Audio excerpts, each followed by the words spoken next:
In the year 2065, Earth gets destroyed by a nuclear war. Everyone perished, but a few astronauts and scientists took the liberty to flee in spaceships to look for habitable planets in space for humanity's survival. 7 years after the war, we see one scout ship, named Pegasus, drifting in the cosmos.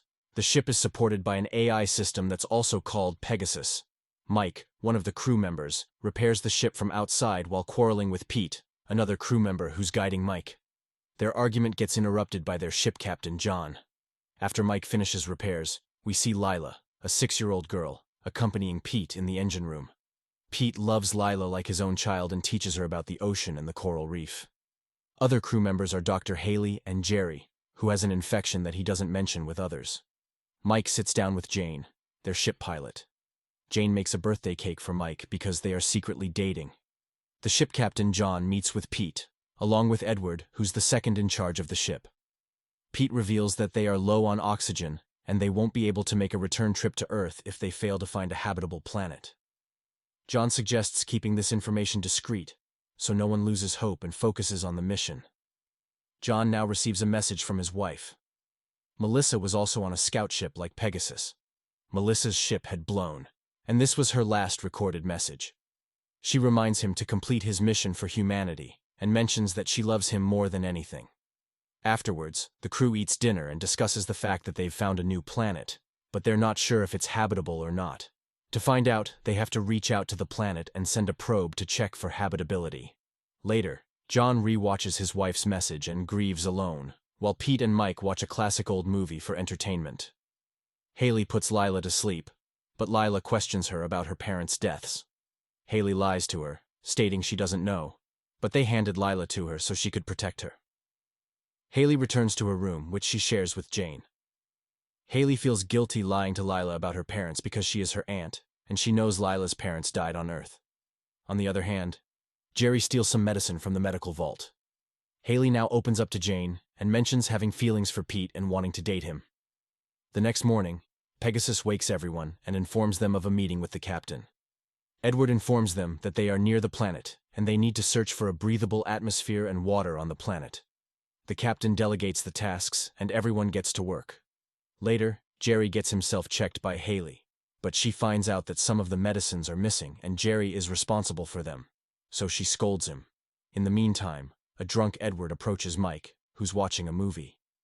Edward gets angry at Mike and throws away his tablet. They both get into a fight, but suddenly the ship receives an alert. Pegasus informs him that there's another ship in their range, so Mike alerts John. John, Mike, and Edward evaluate the ship and discover it's a Chinese scout ship that was sent here 6 months before them, but it has stopped for some months now. Jerry and the rest of the crew debate whether to approach the ship, but John reveals they are out of fuel and oxygen, so they have to search that ship and look for survivors and fuel. They all panic, but agree to approach the ship. Now John, Pete, and Mike suit up and board the Chinese ship. They look around and find the entire ship in chaos. They turn on the ship's main computer, and it's in Chinese, so they send all their files to Pegasus for translation. Pete goes to the engine room, but there, he encounters a man hiding. Pete runs back to his gang, while they uncover a video of the ship's captain.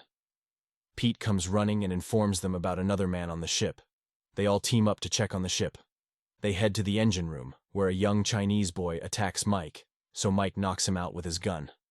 They take the kid with them back to Pegasus, but Edwards blocks their entrance, claiming they are putting their ship at risk by bringing along the little boy. Edward remains persistent about not opening the door, so Haley knocks him out.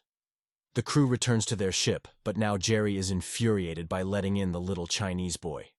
Meanwhile, Pete informs John that the Chinese ship has no fuel to borrow and that the search was futile. John accepts their fate and sends Mike to help Pete bring in the tech they can take from the Chinese ship. After Mike and Pete are done packing, Pete reveals he set the ship for auto-destruct. They head back, but Pete forgets his tablet. He returns to the engine room to retrieve it, but gets stuck inside. Pegasus reveals that it was the Chinese AI system that locked Pete in. The bridge between the ships gets destroyed, and Pete only has 10 minutes before the ship explodes. They devise different strategies to rescue Pete. All are flawed except one. The captain tells Pete to board the emergency pod in his ship, and they will rescue him then. Pete looks for the pod and finds out it has already been deployed. He goes to the main computer and video calls his ship, revealing there is no escape pod, and now he has only got 7 minutes to live. He tells her not to be sad, but the ship explodes, and Pete ceases to exist. Later on, the Chinese kid wakes up and points a scissor towards Haley while telling her to stay away from him. Haley tries to speak Chinese with him. Meanwhile, John arrives. She tells him that they don't mean any harm to him and that he's safe here. The kid calms down, and Haley comforts him. So John orders her to ask him what happened to his ship. John, on the other hand, now starts hallucinating his deceased wife and talks to her. Haley now tries to feed the Chinese kid, but he refuses to eat and doesn't talk to her, but finds a connection with Lila. He reveals to her that his name is Jay. Haley reports back to John that Jay is traumatized and won't open to her. Meanwhile, John orders Edward to release their probe on the planet. Subsequently, John, Edward, and Mike have interpreted the translated data from the Chinese scout ship. They discover that the Chinese have already sent their probe on the planet, but it's not the same planet. Rather, it is another nearby planet.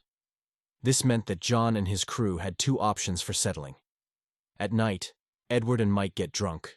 They both get wasted, and when Edward wakes up, he finds Mike dead in his seat. He screams as everyone gathers around. At first, they blame Edward for slaying Mike, but then they start suspecting Jay. They find Jay in the engine room, who was only playing hide-and-seek with Lila. Shortly after, John heads towards the control room and finds Pegasus's sensory systems damaged. As he tries to fix it, a Chinese man attacks John, but Jane arrives suddenly and shoots him. They show Jay the Chinese man's corpse, and he confirms that this was the man who murdered everyone on his ship and threw out the dead bodies from their ship. This makes everyone realize that this Chinese man was responsible for Pete's and Mike's deaths. Subsequently, John holds a meeting where Edward informs everyone that the data from the probe is inconclusive and they physically need to land on the planet to test the atmosphere. The crew disagrees with John, but eventually accepts his command because he is their captain. They prepare the ship and enter the planet's atmosphere. They face trouble while landing, but manage to land safely. Edward and Jane head out from the ship for testing. They find out that this planet is not inhabitable for them at all, so they need to visit the other planet. They head back into the ship and take off, but due to their harsh landing, their nitrogen pipes start leaking in the engine room.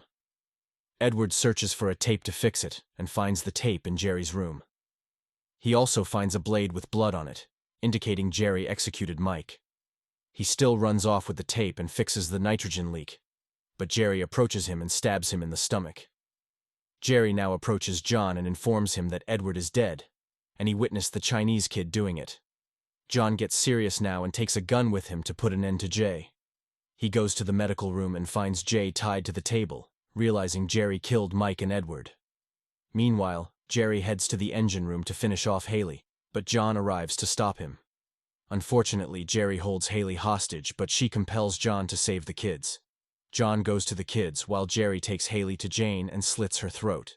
In the meantime, John rescues the kids, places them in the evacuation pods, and deploys them on the second planet. Then, Jerry plays the Chinese ship captain's video and translates for Haley. He reveals that the Chinese captain used their evacuation pod for himself because their probe started malfunctioning. This way, he would have gotten the information about the planet's inhabitability, but it took him a bit long, and one of the crew members started massacring all of them, but only Jay survived, meaning the captain could also be alive. On the other hand, John arrives to rescue Haley, but fails again when Jerry threatens to stab Haley. He orders John to put down his weapons and charges at John to stab him. John goes down on the floor, but shoots Jerry in the head, which ends his life but makes a hole in the ship, causing all the oxygen to be wasted. Meanwhile, Lila and Jay's emergency pod reaches the planet, and the planet happens to be habitable. Haley asks Pegasus about their chances of survival, to which Pegasus replies, 0. On the planet, Jay reunites with the Chinese ship captain, who's still alive, and happens to be Jay's father. Lila watches the Pegasus ship catch fire and crash into the sky, and the movie ends here. Thank you for being a part of our video. If these tales of mystery and intrigue sent shivers down your spine, make sure to hit that like button and subscribe to the channel for more bone-chilling narratives. Stay tuned. And until next time, stay captivated.